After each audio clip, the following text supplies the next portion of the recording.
No, la semana ha salido bien, cumplimos el objetivo, que era, en principio la idea partió para rendir un pequeño homenaje a todos aquellos que escriben asturiano.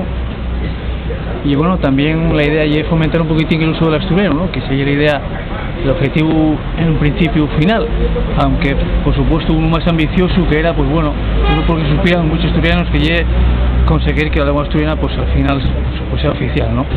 Que ese es un objetivo que tenemos, al menos desde esta Concejalía de Cultura, hombre, que quizá no pueda hacer responsable al resto del equipo de gobierno, porque bueno, en este caso estamos en gobierno de coalición y tal.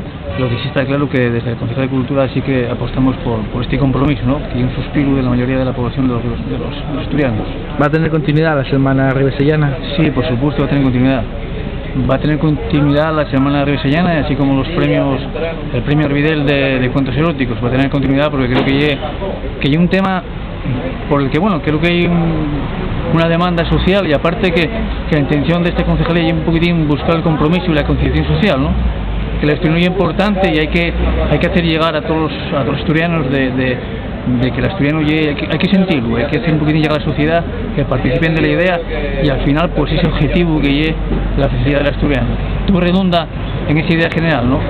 Que llegue a conseguir al final, bueno, pues que la lengua asturiana pues esté donde realmente se merece. Sí que va a tener continuidad, sin ninguna duda.